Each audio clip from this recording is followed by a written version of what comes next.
नमस्कार, मैं गौरव Rawat NCR news के सभी दर्शकों का स्वागत करता हूं। पेश है आज के मुख्य समाचार। जिला फतेहाबाद टोहाना के रेलवे रोड स्थित पार्क स्कूल के प्रांगण में अपनी सेवाओं से मुक्त किए गए टोहाना खंड के पीटीआई शिक्षक इकट्ठे हुए और वे अपनी मांगों के समर्थन में भीषण गर्मी में कोरोना काल में धरना भी दिया। धरने में महिला व पुरुष शिक्षक दोनों ही सहभागिता देखने को मिली। 2 घंटे के लगभग चले इस धरने में शिक्षकों ने अपनी मांगों के समर्थन में जमकर नारेबाजी की। धरने प्रदर्शन के बाद शिक्षकों ने समूह में स्थानीय खंड शिक्षा अधिकारी को अपनी मांगों से संबंधित मांग पत्र हरियाणा प्रदेश के मुख्यमंत्री व उप मुख्यमंत्री के नाम सौंपकर अपनी बहाली की मांग की।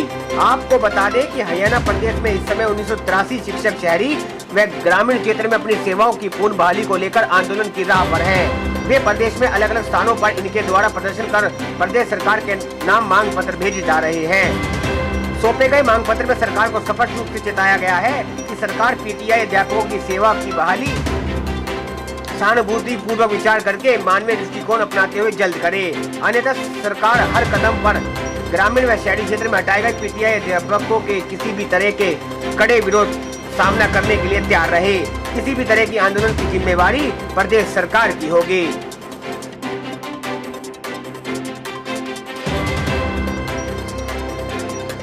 आज हमारे माननीय मुख्यमंत्री खट्टर साहब ने हमें 27 तारीख को हमारा लेटर निकाल के उसी टाइम लेटर को एक चालाकी के तहत रोक के फिर 1 तारीख शाम को लेटर दोबारा एक्टिव करके एट ए टाइम मौखिक आदेश दे दिए। रातों रात हमारे पीटीआई साथी को रिलीव कर दिया गया।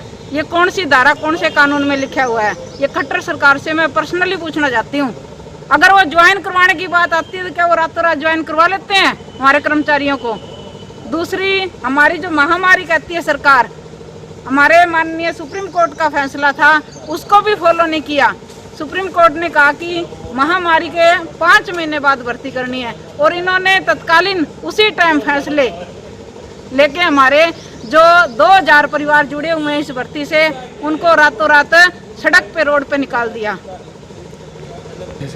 सरकार कोई बेटी पढ़ाओ बेटी बचाओ का नारा नहीं देती जी। ये टोटल स्लोगन है और कुछ भी नहीं है। यहाँ किसी बेटियों की, किसी मायों की, किसी मातृशक्ति की कोई आवाज़ नहीं सुनी जाती। ये टोटली गूंगी बैरी सरकार है।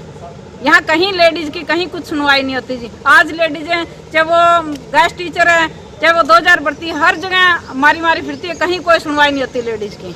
10 में शारीरिक शिक्षकों यानी पीटीआई की भर्ती हुई थी। उस समय हुड्डा सरकार थी। इनकी भर्ती में जितने भी लोग लगे हुए हैं वो अपनी योग्यता के आधार पर इनको भर्ती किया गया है, लेकिन इनका केस कोर्ट में चला गया और सुप्रीम कोर्ट का डिसीजन आ गया कि जो ये शारीरिक शिक्षक हैं ये बिल्कुल सही है, इनकी भर्ती बिल्कुल सही है, लेकिन इनको भर्ती करने वालों ने जो गलतियां की हैं वो गलत है। भर्ती करने का तरीका गलत है। कोई भी शारीरिक शिक्षक योग्यता के आधार पर किसी प्रकार से कम नहीं है, परंतु उसमें जो खामियां पाई गई हैं, जो नियुक्त करने वाली एजेंसी है वो सारी की सारी खामियां नियुक्त करने वाली एजेंसी की पाई गई हैं।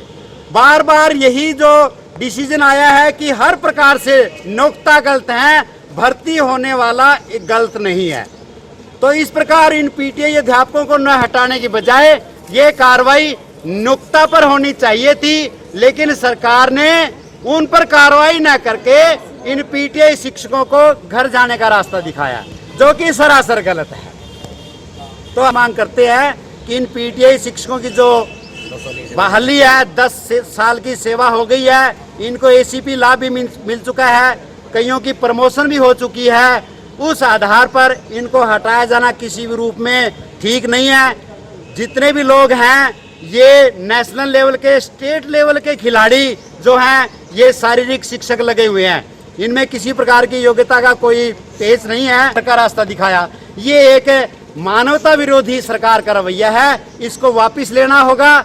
अगर जब तक वापस नहीं लेती तब तक पीटीआई शिक्षकों का ये धरना प्रदर्शन सर्व कर्मचारी संघ के साथ मिलकर, अध्यापक संघ के साथ मिलकर, अन्य तमाम संगठनों के साथ मिलकर के इस आंदोलन को और आगे मजबूती के साथ चलाएंगे, चाहे हमें जेलों में जाना पड़े, चाहे हमें आमरण अनशन करना पड़े। टोहाना से एनसीआर न्यूज के लिए नवल सिंह की खास रिपोर्ट। अपने शहर की ताजा खबरों के लिए एनसीआर न्यूज के साथ बने रहिए। चैनल को लाइक व सब्सक्राइब करें। नमस्कार।